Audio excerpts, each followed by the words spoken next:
Oh man, with Steven, we have so much photo news to talk about that it is not even funny. And like me, not even funny.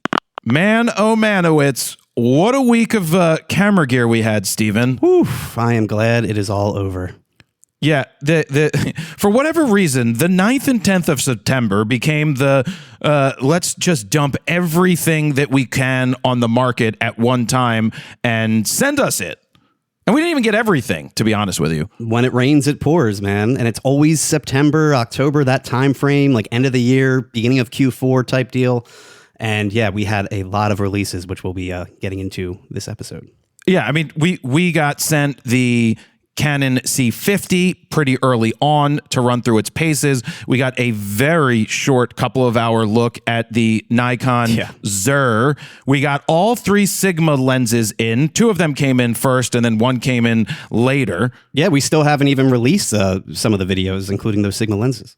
Well, we debated how to do it. It's like you never know what to do when things are released at very similar times. Do you put up two videos at the exact same time? Does that hurt us? Does that not hurt us? Yeah. And what happened is Sigma's lenses, all three of them were released at 4 a.m. Eastern Standard Time on the 9th.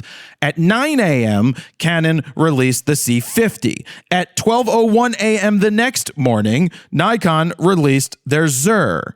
And I guess Tamron dropped a lens development announcement. Fuji dropped a high-end cinema thing. Canon had a bunch of lenses, firmwares, and the point and shoot. And so all of that stuff came out. Now, what you guys don't realize is we have to do all of the work leading up to it for a week or two. And half the time, we only get it a week beforehand. The Sigma 35 one, too, we didn't even film yet because you got it like that Friday, right? Before it was released on Tuesday, Monday?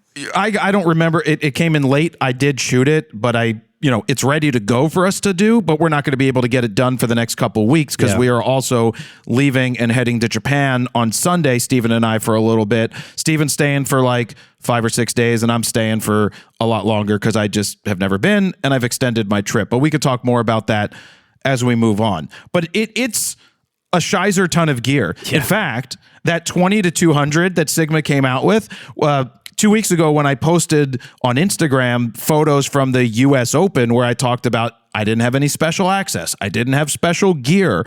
That was the lens I used. I used the 20 to 200. I just couldn't say it at the time. And I had no problem posting it. I stripped all the metadata out. Really, you're not probably supposed to be doing that. Yeah. But I didn't want to wait till yesterday or 2 days ago to put it out when the US Open was already over. Yeah. It already would lose all of its luster. So I had no problem doing that, and I would just counter any company that has a problem being like, look, I didn't say what I was using. I stripped all the metadata out. Did I take proper precautions? I've done it before for everybody. I have actually done it on Instagram for everybody because you don't know. I just want to share the cool images, and then I can go back and be like, yeah, those images you guys liked, that's how it was done. Yeah, and that's one of those lenses that we filmed the review beforehand, but we just didn't have enough time to get to it. I just finished it yesterday, actually, so that should be coming out probably next week while we're in Japan, is my guess. We'll probably hold that one. Oh, well, we also have to still put out Photo News Fix. There was so much news for Photo News Fix that I decided to split it into two. Had to. Because if I didn't, it would have been probably close to 20 minutes. Mm-hmm. And that just... let's just say it like it is. We got plugs. I had 2 plugs to get done. That's part of the reason there's 2 different fixes coming out. But yeah, I'm sure someone would have watched the 20-minute one. But for us to split it up was probably the best thing to do. And then just put them out separately, especially with the travel that's coming up. I was just going to get on that, especially because we're going to be in Japan, and it saves us from having to try and film something in the middle of the week there. Who knows how upload speeds are going to be, if we can even get it back to Dan.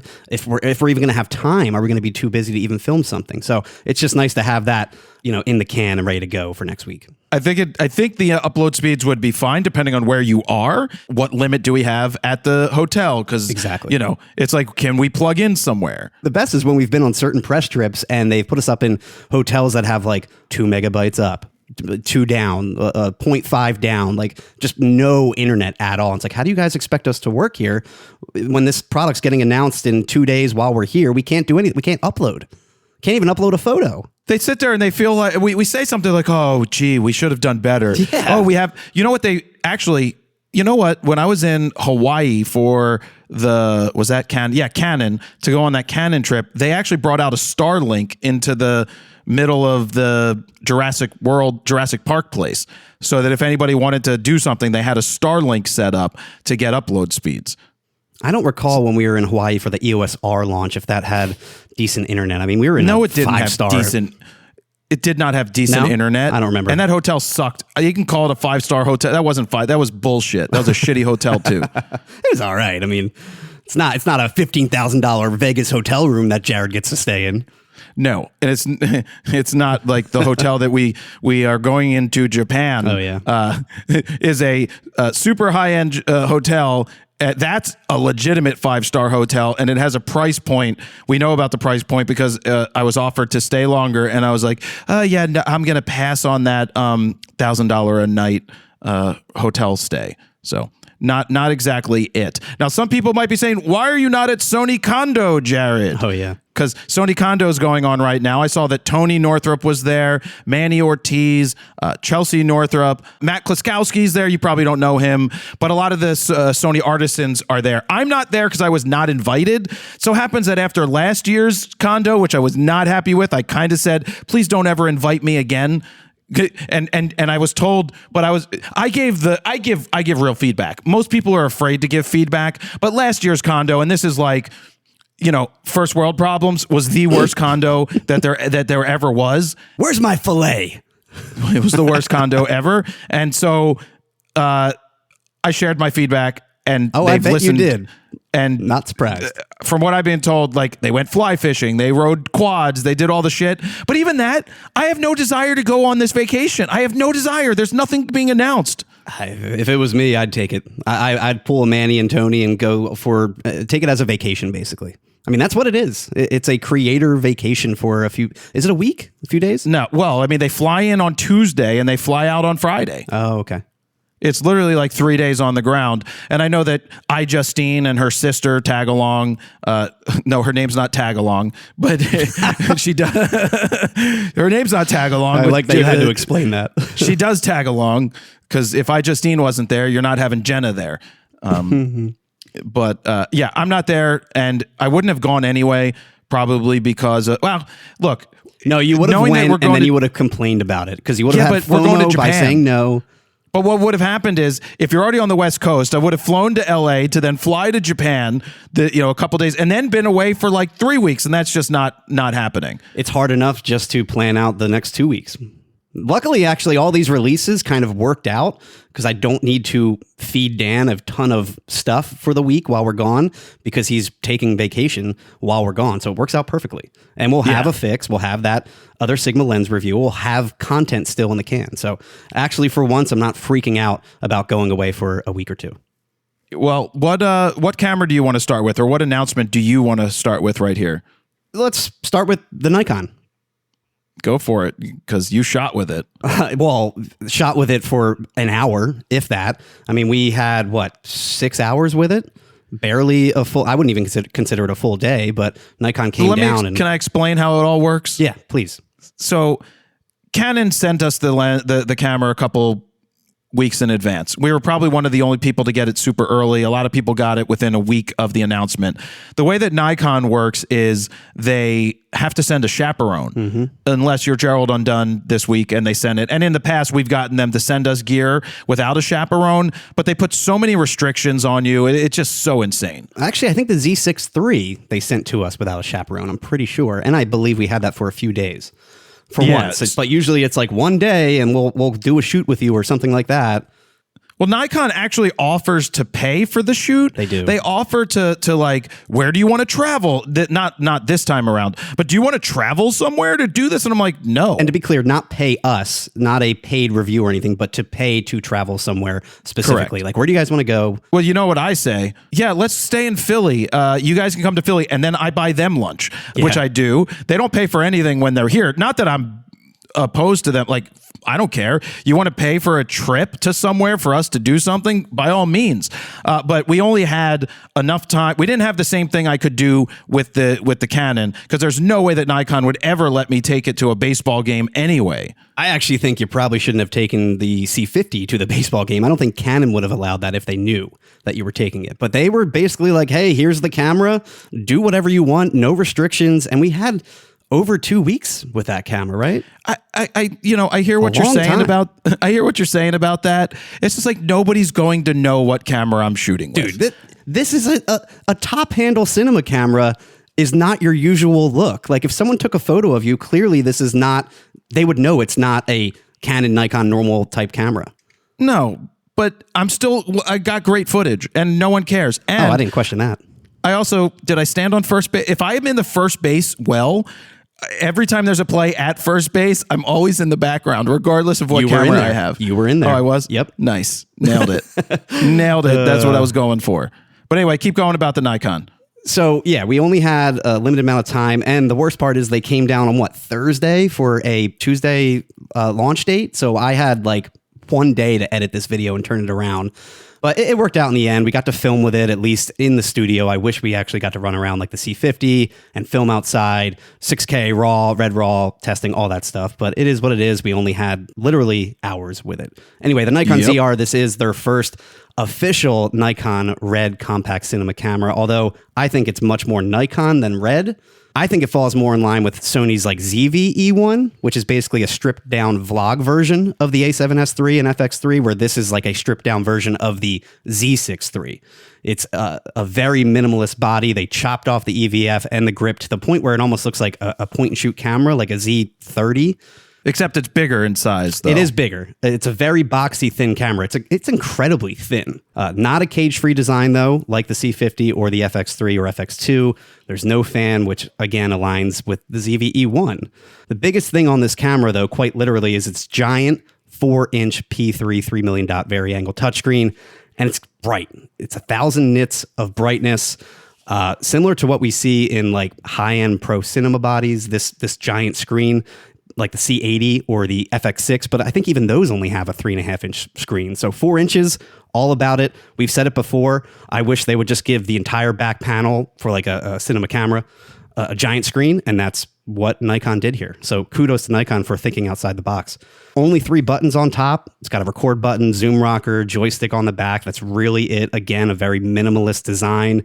And Nikon finally gave us a digital hot shoe. We've been complaining that they haven't had one for how many years at this point, ever since the Z9 came out. And the cool thing about that is that this is the first camera with internal 32-bit float audio from that digital hot shoe, or even the 3.5 millimeter jack on the side. So no matter what type of mic you're using, you can get 32-bit float audio as long as the mic is capable of that. Now, Panasonic can do it too, but you have to buy that adapter for it to make the camera accept 32-bit float audio. Panasonic can do it. Panasonic, everybody talk about Panasonic. Panasonic the first to do everything. I'm just saying, this is so much better. This is technically the first built-in 32-bit float audio, again, with 3.5 millimeter jack or with the digital hot shoe. So they also have the Ozo audio, which is, again, very similar to the ZV-E1. It's got that directional microphone where it'll pick up the front or the back or 360. I think it's great if you're using the internal audio, something like that. But again, it lines more with like a vlog-centric type camera. It's kind of weird that this is in a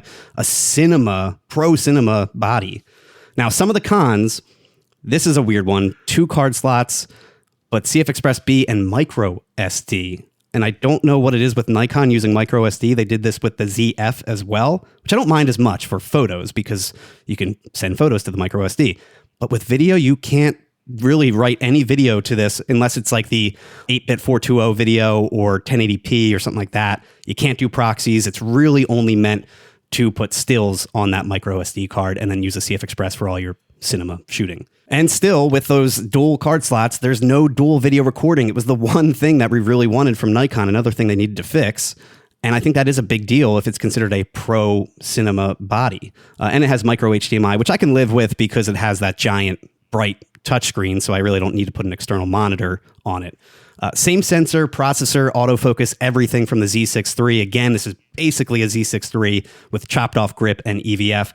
So it's got that partially stacked 24 megapixel sensor, the X-Speed 7 processor, dual base ISOs of 800 and 6400, which is on par with Canon's new C50. And I think 6400 is a really nice second gain stage where the FX3 has 12,800. But I think most people aren't shooting in extreme low light and really need that. I think 6400 makes more sense for most scenarios. Same video resolutions and frame rates as the Z6 III with the addition of Red RAW. Now offers 12-bit log 3G10 red code RAW with red wide gamut RGB. So red's color science, which I still question because it's a Nikon sensor. Yes, that's my biggest question is, like, what made red red? Was it the sensor? Was it the codec? Like I hate the term color science. You know that. Like, I despise in the photo world people sitting there and being like, "Oh, the color science of the Sony is not Nikon's color science." It's like, well, I get it if it's log footage or baked in footage, but when it comes to RAW, I feel like you're manipulating all those colors in post anyway, and you can make it look like however you want. yeah. But yeah, 6K up to 60p RAW video in, again, Red RAW or NRAW, or it does up to 30p in ProRes RAW.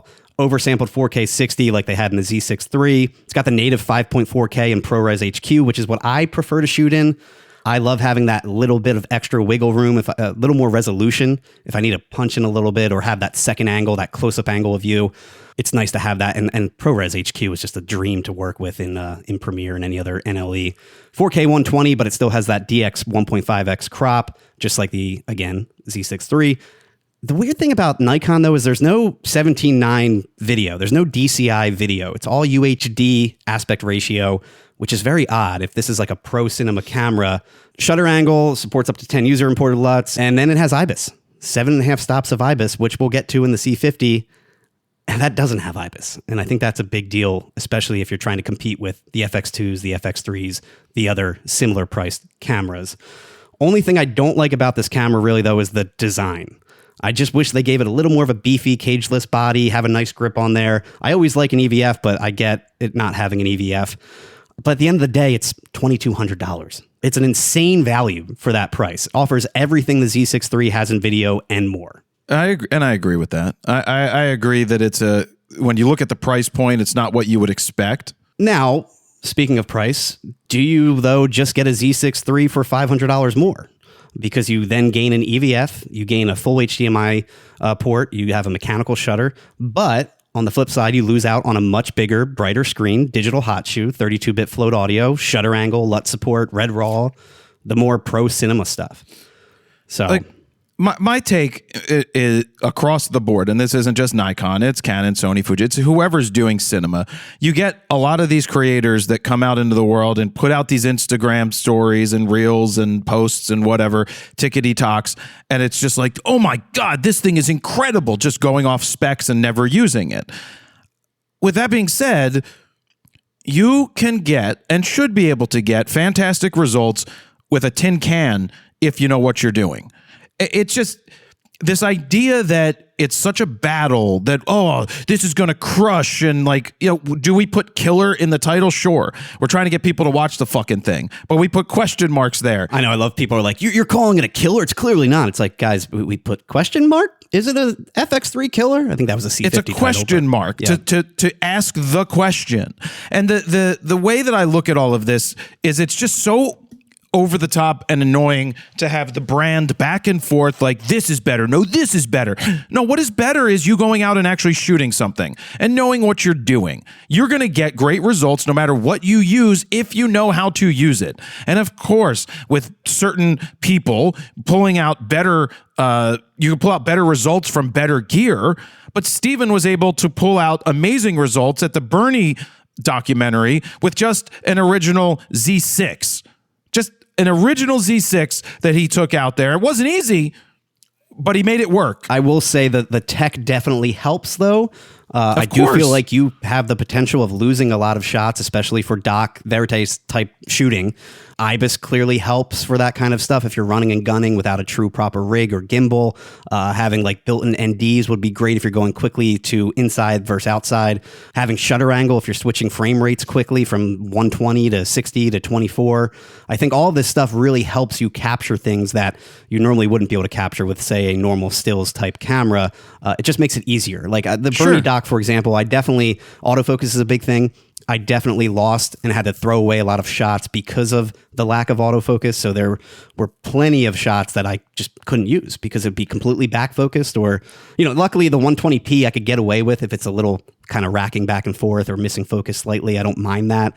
But in true 24p, if I miss focus, it was a throwaway shot. So the tech helps, but at the end of the day, it's really about like the resolution, the sensor, the basics of the camera. Sure. But you can still take a box from yesteryear, a cinema camera from 5 years ago, and still get great results. Yeah, but there's always going to be limitations. I'm just more getting to the point of everybody being like, this is great, this is like a killer for this thing. It's like, look, if you're Nikon, buy Nikon. If you're Sony, buy the fucking Sony. If you're Canon, buy a Canon. And it doesn't matter if you've got an R10 or an R6 Mark III, that doesn't exist, an R6 Mark II, or a R5 Mark II. It's like you can create great things with anything, period. I just think the hype of Red RAW video or RAW video in general with cinematic cameras, I think for the most part, especially a camera priced at $2,200, most creators are not shooting RAW video. Even if you're shooting like a wedding and this is your normal daily driver and you're shooting professional events, I think you're probably shooting basic 10-bit 422 log footage like most of us. I don't think you're shooting raw video. Like, yeah, serious stuff, short films, feature films, whatever it is, I think you are. But a $2,200 creator camera, is the target audience really shooting raw video? The answer to that, Stephen, is no. But Jared, you wear I shoot raw on your shirt when it comes to stills. I do question, though, will there be now a $4,000 priced camera that competes more in line with the FX3 and C50 price point? And will that have a cageless design and more of the cinematic features that you're used to in those entry-level pro cinema cameras? Because that would be awesome if this was like their ZV-E1 answer, and then they really had another one coming up next, the ZRC or something like that. You know what I find interesting is I talk about, Red, and people are like, it's so incredible, this Red tech. I was like, look, if Red was so damn successful, they wouldn't have sold the Nikon for $80 million, basically given away for nothing just to take the company. Like, people always say that Red is so amazing. It's like, yeah, if they were so amazing, then they would be, like I said that to the Nikon guy. I'm like, cool, Red, great. If they were so damn good, they would have fucking survived. And I know there's other companies that are also having potential trouble and looking for investments, but it's just like, yeah, I just look at that and I'm like, if they were so damn good, then they would have survived longer. They did something wrong. It's like GoPro, right? GoPro still exists, but GoPro had such a lead on everybody else, and then it's gone. Because now you have DJI and Insta360, and you're like, who needs the freaking GoPro at this point? They're not innovating. The only thing I noticed about the Nikon, by the way, when shooting with it, again, I had a very, very limited amount of time with it. The M-Log footage is always like a little soft. And I was shooting in ProRes HQ, 10-bit 422. I wasn't shooting RAW.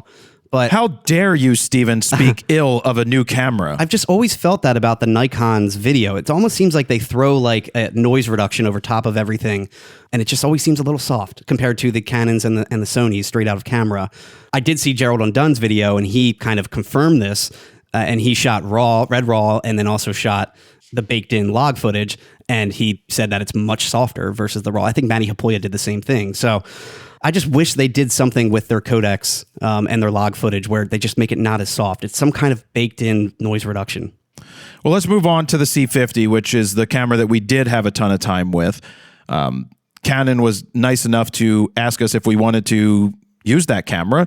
And normally, I'm not a cinema first type guy, but this is more of a lower end cinema style camera. And I was like, yeah, please send it out. And then I was able to set it up easily using all of the cinema settings. I went through the menu and was like, wow, this is so easy to set up. I can do it. You did it all yourself. And I did it all myself. And actually Steven had to come in on the weekend to set it up. So this is, I don't know what this means. You got to do this. We were going to do a Zoom call, if you remember, and we were going to try and set it up together. And you're like, I can't do this. I'm like, I'll just come in. Let me come in now and try and set it up for you. And then you can shoot tomorrow morning with it. So I know nothing, not nothing. I know enough about stuff that Steven has educated me on when it comes to cinema and learning the shutter angle and learning all of some of the intricacies by shooting the bowling show that I was one of the shooters on, not using a cinema camera. But I can shoot all day, right? Like composition, exposure, angles, doing all of that is second nature to me. And so that's what I was looking forward to going out and shooting with the C50, but needed Steven's help to set it up. Do you want to hit on the top level specs of the C50, Steven? So before I get into that, I do want to say that, I thought we actually had a good amount of time with this camera for once. I want to say 2, maybe even 3 weeks with it before the announcement. And this one was a much harder edit because you gave me like 4 or 5 hours worth of footage that I had to kind of cut down into a 2-minute montage and spread throughout the video. And I just finished this video Sunday night, and then I had to move to the Nikon Monday, and we barely got these videos done before the embargo lifted.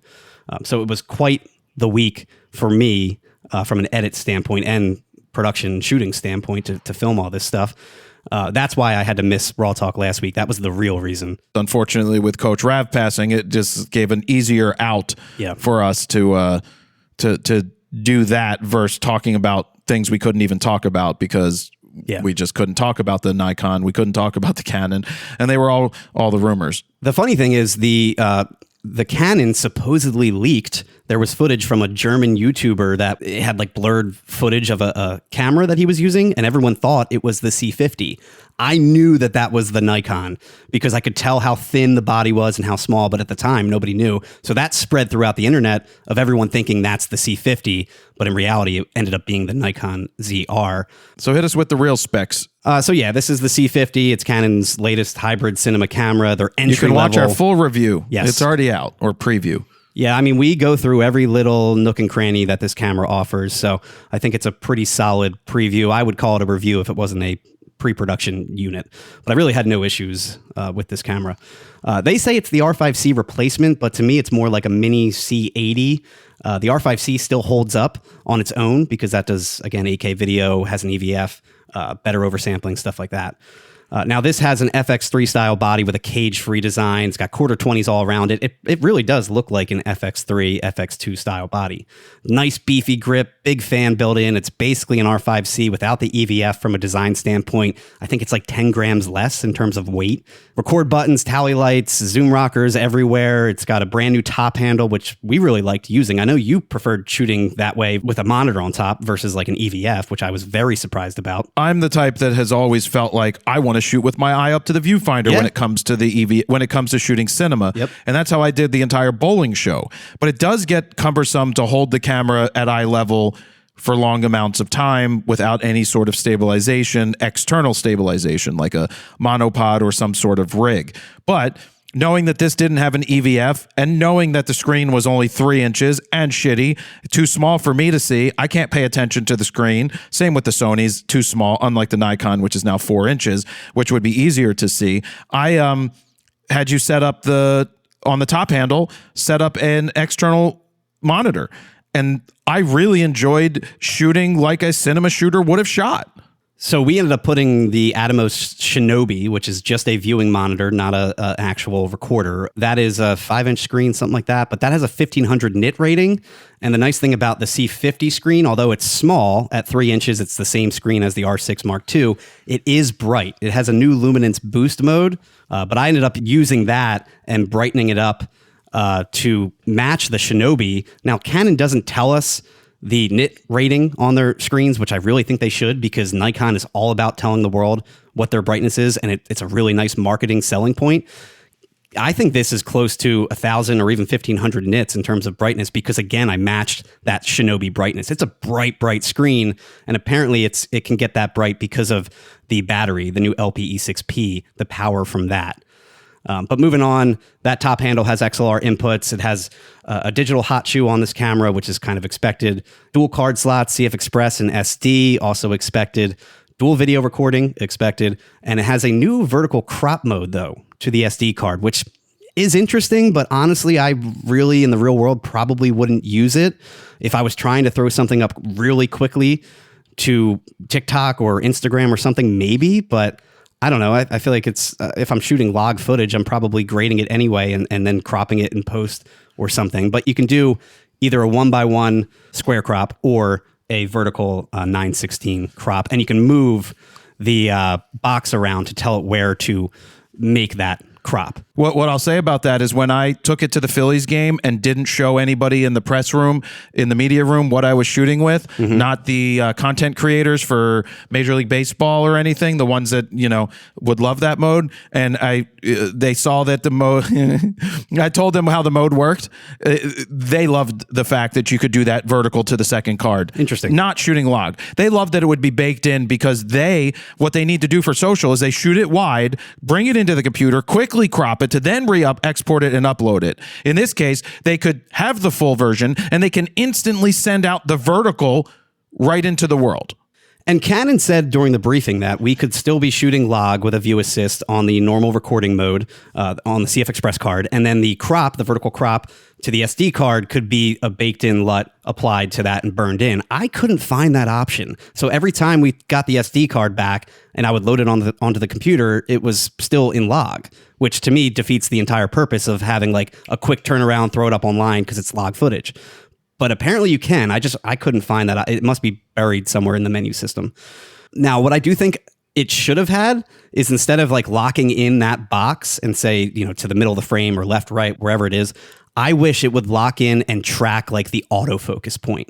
So say you're shooting something to the right and then you move to the left, like the actual crop would move wherever the focus point was. That would be huge. I think that would be much better because I'm constantly reframing if I'm doing a vertical crop. I have to always move, especially if I'm like tracking you or something like that. Now, if it's you sitting at the desk, sure, lock it in middle of the frame. But run and gun, it would be really cool to have that feature. You might have to send that into Canon. Suggest that. I think I will. And then back to the camera, it has the same dual photo video switch. So you get your standard EOS photo mode and menu, and then you have the cinema menu. It's still slow to switch, just like the R5C. Now, I think the R5C originally was like 9 seconds to switch between the two. Then they did a firmware update, and it's like 4 seconds. Same here, it's about 4 seconds. Just keep in mind that's only if you're going from video to photo or vice versa. If you power on the camera and just go right to video, it's like a second power up. It's not like it takes 4 seconds to turn on the camera. I will say, though, the ZR, the Nikon ZR, love it. It powers up instantly. It's not even like a split second. It's on. And then same with photo and video. When you toggle over, it goes right to photo mode, right to video mode. I've always loved that with Nikons ever since I'd say the Z9 came out. It's an instant on and off.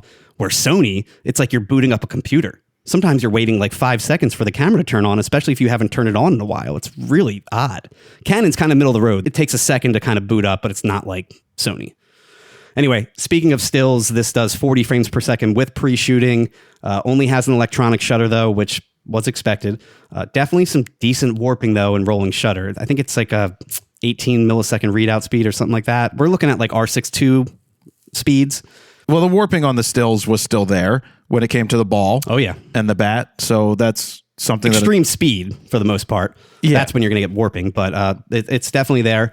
Whip pans, I think you'll see some warping for sure, but it was decent enough in normal 4K 24 and 60p, I'd say. Now, my question is, like, does this have two processors, like a Digic X to run the still side and then Digic DV7 to run the video side? Does it have a Digic accelerator to handle the stills autofocus? Because they said it's the same menu as like the R5 II, which has a Digic X accelerator, all that stuff. I didn't even think about that one. Well, so when I was initially briefed by the Japanese team, I don't know if it was something lost in translation, but I asked, like, does this have two separate processors? And they kind of looked at each other and like giggled and just couldn't explain it. They were like, we don't disclose this information type deal. So What'd that sound like? don't get me in trouble. But I don't know. Maybe it Don't does. get you in trouble. They don't say it. We're going to Japan, Steven. I have to not get in trouble. Oh, jeez. I've already been warned. Warned, Not man. surprised. But not about anything I say. It's more about there was an incident at an event in Hawaii once where there were belly dancers, and I got invited on stage and so happened to take my shirt off and belly dance. There is footage video of out that. there. Yeah, somewhere. Of course there is. I love it. It's really good. My body looks sexy there. And the thing is that the Japanese are more conservative on the conservative leaning side, except for when they decide to drink and get drunk. There's a whole different story. Oh, it's fun. But yeah, no, I've been warned, and I will not heed any warning anyway. So I'm just going to bring this with me and I'm go. just going to be like, I'm not with him. I'm not with him. Don't look at me. Be like, party time. Where's his handler? Get Steven. I don't expect to drink anything. Maybe I'll try some. Maybe I'll have some sake or something over there. But Dude, when you drink, you take like a sip and you're like hammered. I haven't had a drink. You change like that. I think it's well over a year at this point. I mean, like an actual drink. My buddy Troy is big into whiskey, so like if I'm sitting at his house and he opened like $1,000 bottle, he'll pour like a little thing that goes on my tongue, and I'll try that. And I'm like, bah, it tastes like terrible. Whatever. I'm not a whiskey guy. Yeah, I can't do it personally. But yeah, no, I don't give a shit about drinking, so I don't care. Plus, when I'm traveling, I don't want to feel like shit. So yeah. But are you going to drink on the aeroplane, Steven? I don't know, because I question, like, will I be able to sleep? Because I know we have like the lay flat pod thing that we're going to be in, which is incredible. I've never been in one of those. We're laying together. Oh. It's a his and his. Ooh, yes. We're not doing it together. What seat are you, by the way, flying out? I think I'm right next to you. No, I'm 4. I think I'm 5. Well, 5 is behind me. Okay, well, whatever. These I'm are in your pods. vicinity. Steven, we're in the front of the bus. I'm the next number, whether it's lower or higher. I forget if I'm 5 or 3. I'm definitely next to you, though. Or, again, behind you. I'm going to turn around and say hi. Oh, great. Hi, I just Steven. question, will I be able to sleep? Because I can never, no matter how tired I get, I can never fall asleep on a plane. Because I'm always like self-conscious, like, am I snoring? Or I'll wake myself up and be like, oh Just my God, close am the I... door. You're not going to be the first one to ever have snored. Plus, you have noise Did canceling. I just let out like a fart? No one can hear that over the fucking engine, Steven. No one can hear that. Plus, They might it should have smell a it, door. It should have a door that slides closed, and you just lay flat and just go to sleep. Oh, I am so excited. Yeah. How long is that flight? 14 hours? It's right about 14 hours from Dallas. That's insane. Insane that you're in the sky that long. They have there are longer flights. But, Australia, right? well, I mean, there was like a 22-hour flight that they had somewhere going to like, I don't know, the Philippines or something. I don't know where the hell it went. But yeah, Mind-blowing. It's still pretty long. But I look forward to, I picked my meal. Don't know if you picked your meal yet. I don't think I was asked to pick a meal. No, you don't ask. You go on your airline and you go on the website and you pick your meal. I didn't know this. Yeah, I didn't get any notification or anything. They don't give you a notification. You just need to know this, Steven. You How would are a rookie. Oh, sorry. Yeah, I'm usually Yeah. sitting with the peasants in the back. Yeah, because you'd get on the plane and they'd be like, "So did you choose one?" You'd be like, "What?" I'm like, "Rookie, Sir, would you like some champ? Some champagne? champ, Champ and a hange, hange? bloge." Why, Yeah, yes, please, can I would. Yeah, please, thank you. I did not like the food options going, but it is what it is. So weird. You didn't like something? Hey, dude, I remember when I was flying from Kenya or to London or London to Philly, they had like these lobster medallions followed by a burrata and fig salad, which was incredible. Ooh, that sounds so much good. so that I got 3 of the lobsters because they had extra. I was like, hey, by any chance, if you do so happen to not use all of the lobster, and I would be more than happy. And they're like, we have an extra lava cake. I was like, yes, please. Thank you. But I do it nicely. It's like, excuse me, this is so good that if there so happens to be any extra in the back and they're not all called for or taken and it's not taken away from anybody else, I would be more than happy to have another. Yeah. And they usually are like, I do it like that. I'm not going to be like, I want another. How dare you not have extra for me? Do you know who I am? I'm in 4A, fucker. So back to the C50. Let's talk about the guts, the inside of the camera. We've got a brand new first ever 32 megapixel 7K full frame sensor with the same processor as the C80. Again, that Digic DV7 processor. It's not BSI though. It's a FSI front side illuminated sensor. It's not stacked. It's not DGO like their C70. So there's nothing fancy about this sensor, except that it's a 7K full frame 32 megapixel sensor. I will say it looked nice though from what I saw. Just I wish the readout speed was a little faster. Again, it's kind of on par with that R6 II speed. Has dual base ISOs of 800 and 6400, which is a nice welcomed feature. Not 12,800 though, like their Sony, the Sony FX3. It's not a triple base ISO sensor either, or a stacked sensor like the C80. I mean, dude, the C80, I look back now and I'm like, man, that is such a great value cinema camera with the built-in NDs, triple base ISO stacked sensor, the same guts for the most part as the expensive C400. I mean, if I was shooting something that was more serious, I'd probably pick a C80 and call it a day. It is really a stacked camera, no pun intended. Yeah, now that takes a different battery, right? It takes Canon cinema batteries, or you can put your own. Yeah, it's a much heavier camera, but that seems to be, if I'm shooting the bowling show again, I'm probably gonna take a C80 at this point. That's what it is full frame, right? It's full frame, full frame, triple base ISO stacked sensor. So much faster readout, no rolling shutter, or minimal rolling shutter, I should say. And it's got the built-in NDs because it's a much taller camera, so they can put that in. And that is huge. So helpful. Huge. That is so helpful. Because like even indoors, when I'm shooting with an 85 1.2 or a 28 to 70 f2 or whatever, and I'm shooting under the TV lights on the set, I sometimes have to go to f4 or 5 because I'm not going to put an ND filter on inside. But here, I could bang out a 1 or a 2 and just have that ND and just keep shooting with the press of the button. The only wrong thing about that camera is the fact that it's 2 SD card slots, and they didn't put a CF Express B in there. Now, this camera, the C50, since it's a 3x2 sensor as well, just like the C400 and C80, they unlocked open gate recording of the full 7K sensor, which is great for like reframing or full frame anamorphic lenses, stuff like that. The C400 now has an update, a firmware update to get that open gate mode, or will be getting it. But the C80, they said, won't be because the SD cards can't support that high frame rate for 6K. So the SD cards basically are throttled at that point, which is unfortunate. They really should have given that camera a CF Express Type B. Yeah, but they didn't. And then in terms of frame rates, resolutions, all that, this shoots DCI 4K video oversampled from 7K. They said, see, this is where I'm still kind of confused about it. USA Canon said up to 30p. Japan told us up to 60p. And then I'm watching some of the Canon Europe videos, and they said oversampled up to 60p. So I still don't know which one it is. The 60p footage looked pretty good to me. It didn't look like it was line skipped or binned of any kind. So I don't know. Is it 7K up to 60 or 30? To be safe, I'm going to say 7K up to 30p, just like we said in our video, but it might be up to 60. Canon's really weird with disclosing that information to the public. With the montage, I did see some slow-mo. Was that all from the 60p, or did you use 120 that I did? Most of the slow motion was the 120, because a lot of that's 5 times slow motion, especially like the pictures and stuff like that. That was 4K 120. Nice thing about that is it's full frame 4K 120. There's no crop, but it's definitely line skipped, and there's no audio, which I don't get, because the R5 II can do 4K 120, but with audio now. Why can't this do it? Especially because it's a cinema camera. It can only do audio up to 60p. But there is like an option for slow and fast plus WAV file to the SD card. That only does up to 60p, where the other cinema cameras will do up to 120 or even higher.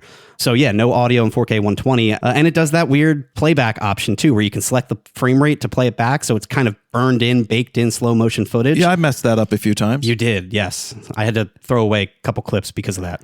Well, it's because when I hit the button, you preset a button for me that was supposed to take it into slow and quick, or whatever the hell they call it, to change the frame rate. And if I made a change to something else, that changed that, unbeknownst to you. And then I realized that like, wait, it's shooting 60p, but baking it at 60p. Like, this makes no sense.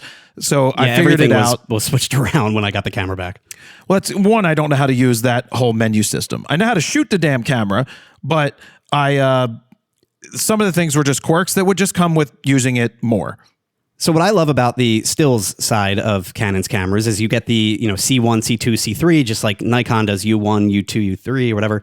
And they're custom preset modes for the most part. So I could lock it in and say 4K 24 for this one, 4K 60 for C2, C3 is 4K 120 with or without audio, whatever. And you can quickly switch between these preset modes. In these cinema cameras, at least that I could tell on the preset button options, I don't think there's a way to really do that, to have these quick, hey, let me hit one button to do 4K 60 this way, whatever. You can kind of do it, but then when you switch something else, it resets that button. It just gets really weird and wonky, and I think there needs to be some kind of quick button option that I can, hey, preset 4K 24 on this, preset 4K 60 on this, 120 on this, whatever. But you can only do so much. It was a little weird. Now, granted, I only had a few days with it, so I really didn't get to fully do a deep dive, but I couldn't really find that option. 7K 12-bit cinema raw light up to 60p internally. That's their big selling point. Still question how many people shoot raw video with a camera like this. Maybe they do, but I think majority of people are probably shooting the normal like XF AVC 10-bit 422 mode. All your cinema exposure tools, though, as you would expect from a camera like this, it's got waveforms, vector scopes, user-imported LUTs, shutter angle, everything. It's got that full cinema menu that you're used to with the C70, C80. And then you have the Canon cripple hammer. No IBIS. And I really think... I fucking hate that term. No, I really hate that term. I think it's the dumbest fucking term ever to say cripple hammer. It's the one thing that cripples this camera. So they take one thing... Yeah, but it doesn't fucking cripple it. I shot the whole damn fucking thing with it. I just hate that term because it's... People hear that... What if you had a prime lens on there with no IS? So you did... It is what it is. Shaky. Yeah, it's going to be shaky. But the thing is, you can't have everything in one body. If you had...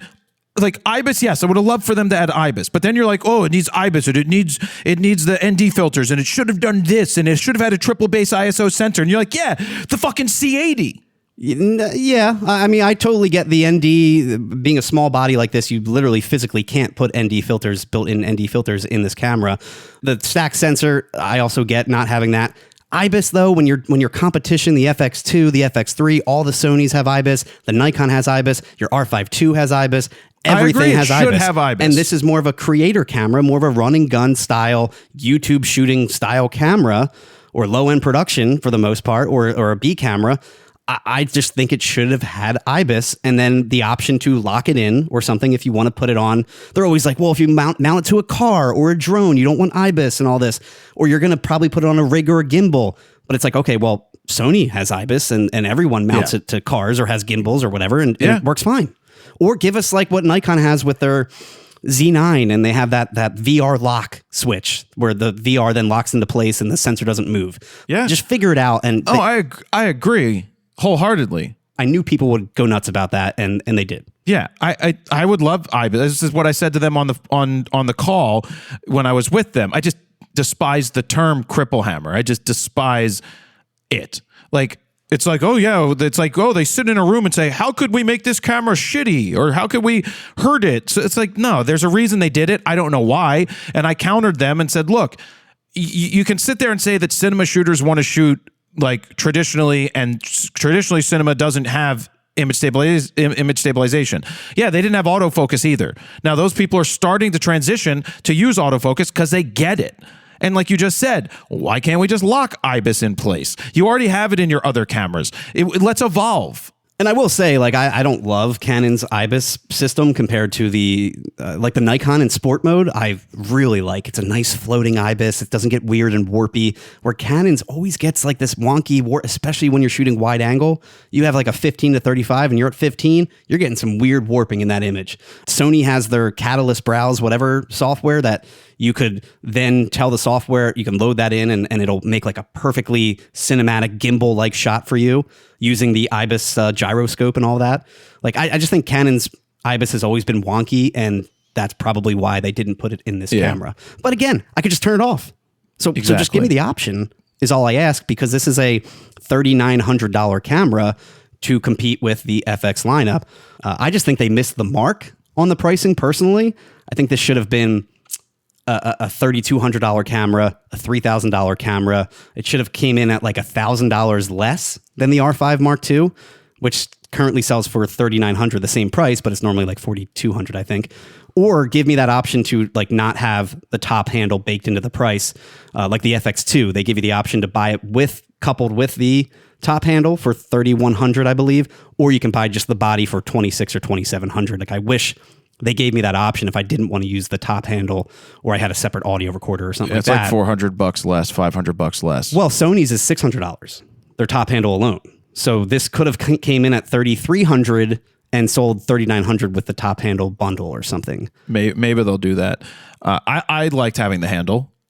No, I think if I really wanted to go all in, I'd probably get the handle. But again, when I compare it to the R5 II, at the same exact price, I almost think I'd rather end up with an R5 Mark II. I mean, again, it's on sale right now, same price. Granted, you probably want like a cooling fan grip to go along with the R5 II, and that's another $400. But it has a fully stacked, faster, larger sensor, mechanical shutter for stills, flash support because of that, IBIS, EVF, bigger 3.2-inch touchscreen. It's more detailed oversampling, or if you want 8K video, like I shot almost all the beauty shots in that preview in 8K because I like to punch in and pan around and do all kinds of stuff in post. Dual base ISOs of 800 and 4000. The second gain stage isn't as high as 6400 in the C50, but it's good enough. You get the same 10-bit 422 XF AVC codec, C-Log2, waveforms, full HDMI port, dual video recording. You get a lot of the same stuff, but more for the same price. And it's a great still shooting camera. And it's got a fully stacked, fast, large megapixel sensor. I don't know.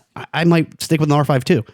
Now, that being said, though, the C52 still does have great options. Like it is truly a pro cinema body. It's got quarter 20s, the cageless design, top handle, XLR inputs, built-in fan, true cinema features like the anamorphic D-squeeze, open gate, shutter angle, vector scopes, oversampled Super 35, 16, all that. Every aspect ratio you want. I mean, you got to weigh the pros and cons, what works best for you. I just think as a true hybrid shooter, I think I might take an R5 II at the end of the day. Yeah. And then the FX3 Mark II, is that around the corner? Like what's that going to have? It's a 4.5-year-old camera at this point. So I'm sure Sony is just waiting to see what everyone's putting out and then they're going to fire back.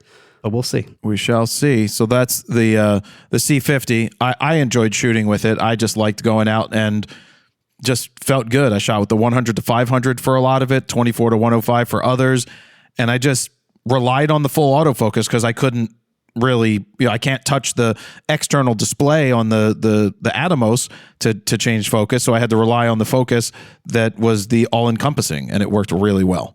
I think everything looked great. I will say it was a little underexposed. I usually shoot to the right a little bit, exposed to the right when I shoot log, and you kind of expose right in the middle. So I didn't know that was a thing. I was just exposing properly. Yeah, well, So let's move on to the Sigma stuff. We already have out the review of the 135-1.4. The 20 to 200 review is edited and going to be coming out, as we said earlier. And then there's the 35-1.2 version 2. All of those are for the E-mount and the L-mount alliance. The 135, it's just crazy that they came out with the 200 f2, followed it up with a 135-1.4. My thing with the 135 range is I've retired that. I don't even touch the Canon 135-1.8 at this point.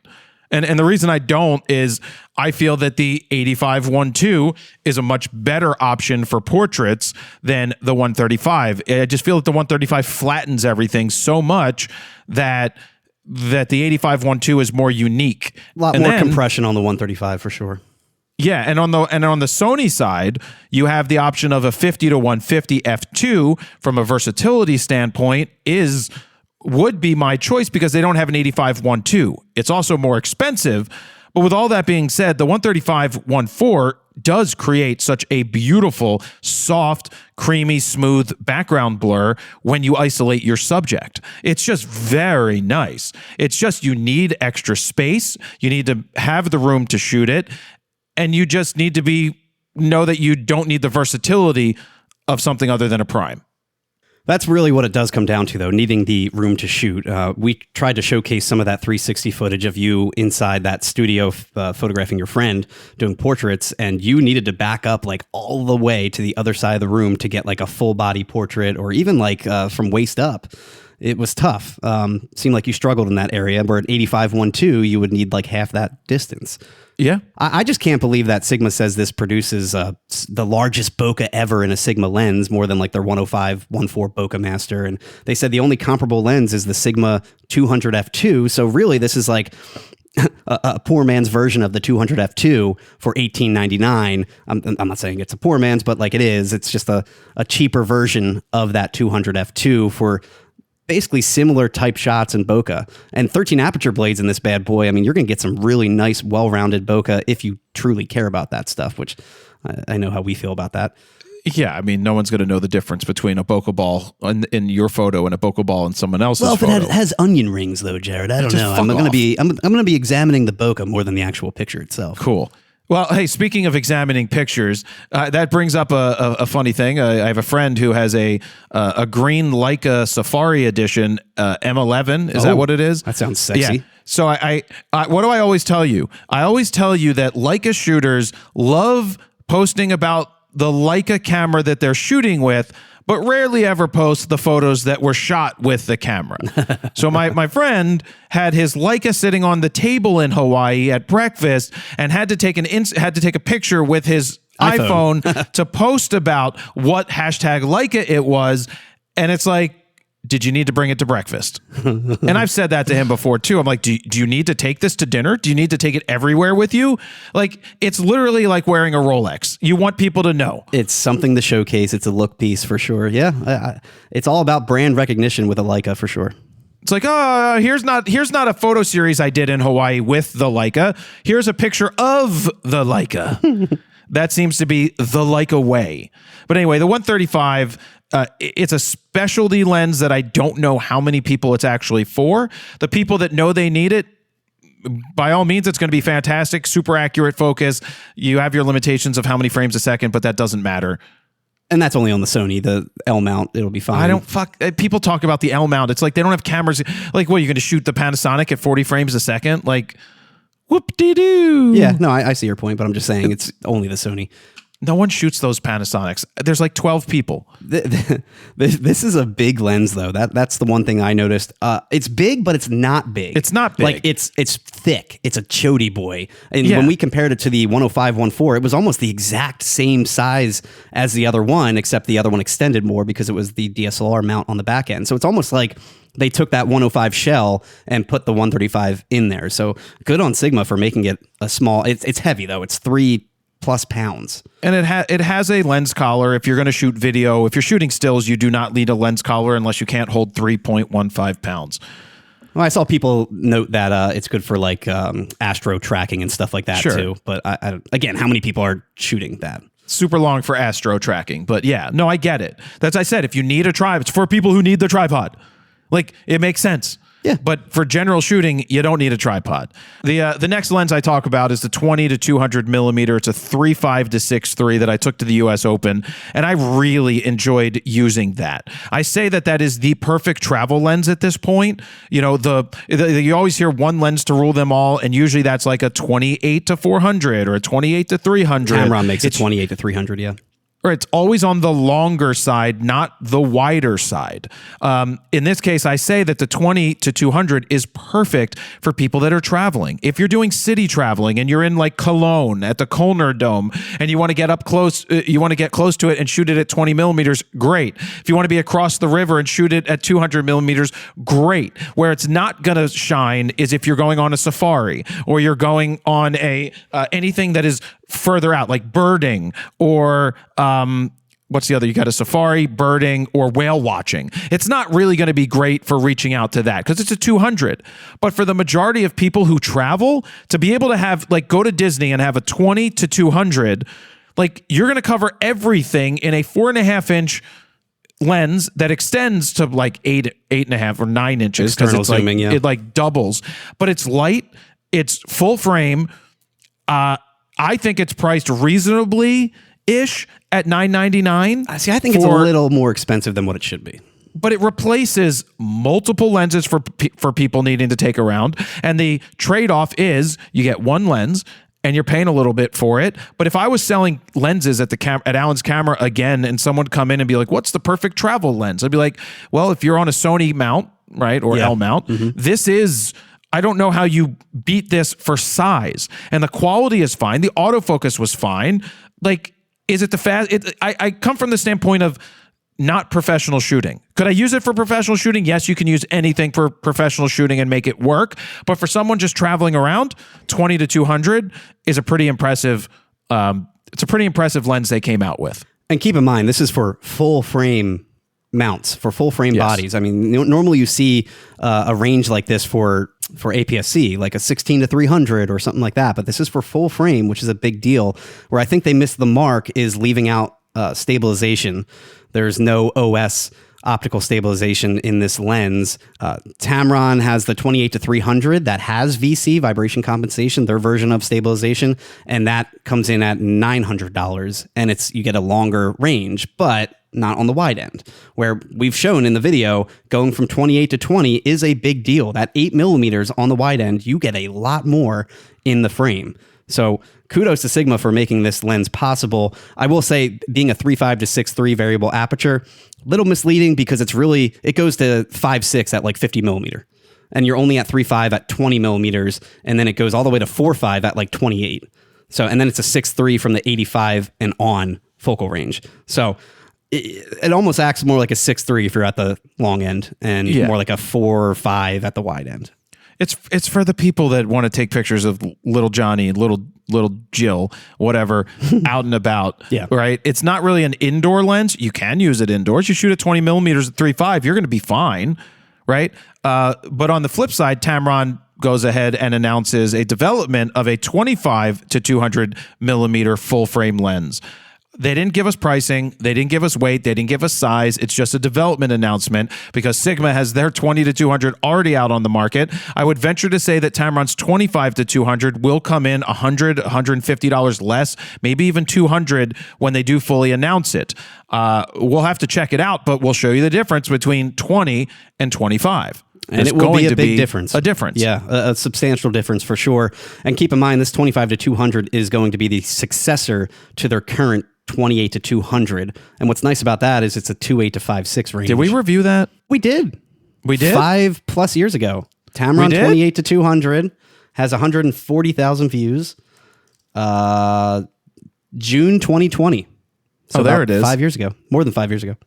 Wow. I don't recall that lens at all, but I don't know what I shot. See, what I find interesting talking about Sigma and Tamron is I feel like Sigma was always known to be like that almost first party, third party lens. Like you're getting the high end art lenses that compete with G Master lenses, stuff like that. Where Tamron was always more like, hey, I'm going to give you an all in one super zoom, variable aperture, kind of shittier, cheaper lens. But we're kind of going after that lower end beginner photographer, soccer mom photographer. That's our target audience. Now I feel like Sigma is starting to change their lane. Like they're trying to take over everything. Like I'm going to now make a 20 to 200 and take over that whole line of 28 to 200 and 300 lenses that Tamron offers for a little more and better quality. So good on Sigma. I mean, it's a contemporary lens, but it's expected when you have a range like that. Yeah, it felt fine. I just scrubbed through that 28 to 300. I shot little Dan, and I shot my niece and nephew. I assume all outside because this is like peak pandemic time. Yeah, it was all outside. Yeah, everything was outside. So the last lens that Sigma came out with is a 35-1.2 version 2. I loved the 35 original when I took it on the road with Bernie. When I did photos of little Dan, those are some of the coolest photos that I did out the garden at the old Fro factory. Little Dan photos are just so good at that 35-1.2. Just incredible. And so, as I always say with primes, like this 35-1.2 is no exception to the rule. It's a fantastic lens. That might have been the lens that really made you switch to like full primes because you were a big zoom guy before then. I feel like the 35-1.2 made you kind of switch to those faster primes moving forward. And then the 28 to 70 came out and that became your go-to. Well, I've always been, so when I first started, it was all about zooms going back when I was younger. To 35 to 70, 70 to 200, and a 50-1.4 would have been what I had in my bag, and a 22.8. Yeah. But then you realized back in the day that the 85-1.4 Nikon, which was an awesome, the ED version allowed you to keep the ISO down, but also gave you this just such great color and tone came out of the 85. It was so beautiful. Well, because you were Primes low just ISO. have a look. Yeah. Well, but it was lower, but the colors were beautiful.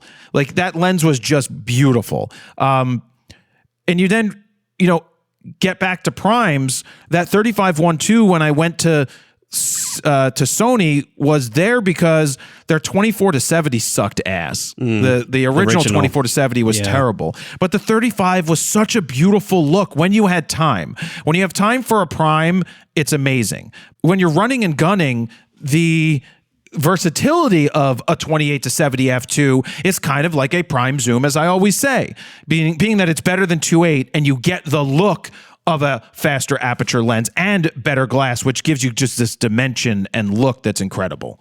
Wasn't the Sigma 35-1.2, the original, wasn't it their first DN lens? Like their first mirrorless designed lens for Sony? When they moved from DSLR to, I think it was. It might have been, but that lens was weird because I thought it worked really well on the A7R4 that we took on the road with Bernie. Yep. But when I started using it on the A1, it just did not have the same appeal. Something was wrong with focus. It just stopped working like it used to work, in my opinion. But maybe it got banged up or something in your bag. It had nothing. No, it wasn't that. There was just something about it. There was just a feel that it lost when it went to it might have to do with the stack sensor. I would understand if you were going from like a 24 megapixel to a 50 megapixel fully stacked giant resolution, high resolution sensor like the A1, but you went from 61 down to 50. So yeah. Don't know what it was. Don't know if it was the focus. Don't know what it was, but it just didn't feel right. That was also around the time I switched over to Canon because of the 28-70. But this 35, when you have the time, is gorgeous. So I really enjoyed using it. We have to film a review when I'm back from Japan. But yeah, it's just so beautiful for isolating your subject, but still seeing the surrounding. Mm-hmm. But the surroundings in the background are soft and inviting and really draw you in and make such a 3D look of your subject. It is a great environmental portrait type of lens where you want that full environment in there, but enough 3D pop separation of your subject. I think 35 is, I personally really like 35 in terms of like a focal. I don't like going too much wider if I have the time and space. 35 to me is really, again, a great environmental portrait type of lens. Well, I'll say yesterday I went and photographed the like preschool type stuff outdoors in a garden, and the 28-70 was prime for that. Just amazing. At 28 wider? I shot 28, I shot 70, I took an 85-1.2, but the 28-70, just having that whole range where I could get close enough at 28, but then a kid could walk up towards me and like kind of put their head up into your camera and it's still going to focus up close at 28. It's just... And just the way that the background dissipates at the f2 is still incredible. I prefer a 28-70 f2, whether it's Sony's 28-70 or Canon's. It's still a miss that Nikon hasn't done it yet. So this 35-1.2 version 2 is $1,500 and what is it? $1,550. $49. Yeah.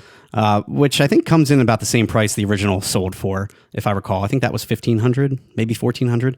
The biggest thing that I noticed when I saw this lens and picked it up for the first time, way smaller and lighter than the version 1 and then like Nikon's 35-1.2. I think Viltrox's 35-1.2 is pretty small, but this was tiny. Yeah, I think it's 30% shorter and 20% lighter, or 20% shorter and 30% lighter. One or the other. Well, Nikon's is a massive lens. I think what they're doing is they're relying way more heavily on digital lens correction, where the first one was more optically correct, which is why it was so big. Sure. And Nikon tends to do that too. There's not a ton though. There's not a super ton. Now, what I will say is when I did install the lens correction into Lightroom for this lens, I did not like the way that it got rid of the vignetting. It made the edges way too bright. And I've always felt that a 35 with vignetting, like from the originals, it just draws you into your subject. Yeah. And so I always add that. I do the lens correction, but add the vignetting back. Well, I feel like the original always had like a really nice soft fall off, like a nice soft vignette where it wasn't like a harsh. That's what annoys me is when it's a really harsh vignette. But something like this, perfect. So good on Sigma. They keep releasing lenses and they keep crushing it. Now, since I mentioned earlier that Canon had a point and shoot camera, real quick, I just want to tell you they are re-releasing a camera from 2016, but they made it dumber. So it's a 2016 tech. It has a Digic 4 Plus processor, a 20.1 megapixel sensor that's very similar in size to what you would find in a cell phone at this point, but it has a 4-time optical zoom. It has a built-in real flash. The dumb shit that they did was like literally they're using a TFT screen. I think they just had a billion of these parts sitting around, or they already had the molds and everything so that they could turn it around and make it. But I don't know why, if they kept everything the same, they went away from an SD card and put in a micro SD card. That made no sense. It's like a Nikon move. It's kind of weird. It's a 10-year-old camera. It's exact same camera minus that, and they stripped some of the Wi-Fi options out of it too. Just really, really weird move. I get it because it's all the rage now, having like a cheap point and shoot. But like, why not update something?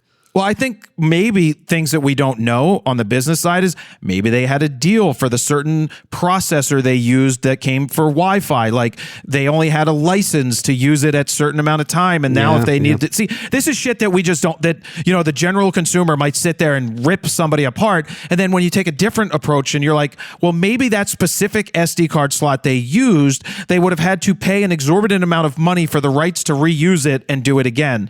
Or same thing with the Wi-Fi chip has been discontinued at this point, and it was just better to downgrade and do something. The thing is, though, it's a $379 point and shoot. People are spending $600, $700, $800, $900 for old vintage point and shoots because they think they're cool. So for $379, like you get the $5,000 Sony that comes out that's a 10-year-old camera. You get this 10-year-old camera that's $379. Like, well, this is the camera, I think. A lot different in terms of the Yes, guts. it's a lot different. But for $379, it's like, I don't care about the quality. These kids want to pull it out of their pants, take a flash picture, and be like, yeah, that's amazing. This is a total party cam for sure. 100%. You're taking it to like a college party, taking a bunch of shitty, harsh flash photos and calling it a night. And they probably love it. And it's just funny because we grew up with that stuff, and it's all coming back. So we got to wrap it up. We're into overtime. Yeah. Obviously, there was a lot to talk about. Next week, we're going to figure out how we're doing this. If we'll be in Japan. Hopefully, it all works out. Hopefully, there's enough Wi-Fi, and hopefully, we have time to record something. So we'll see. But I also wouldn't be surprised if we skip a week or so. I don't plan on it. I think we'll figure out how to make it work. Yeah. Even if it's a shorter episode, there's no reason we can't just sit in a hotel room. Steven gets a Sapporo or something, and then and then we do a show about us being in Japan and whatever's going on. I don't see a problem with that. Yeah, I think we just have to figure it out. So we're gonna leave it there. And anything else you want to say before we go, Steven? I'm just glad that the week from hell is over, because I had to work a lot of overtime hours, and it was a rough week for me personally. And I'm glad that now I can kind of relax and move forward. And get ready to travel on a long flight. Yeah. All right, guys. Thank you very much for listening. This is episode number 168, I believe. Yes. 168. All right. Jared, PolinFrontosPhoto.com. See ya. Bye.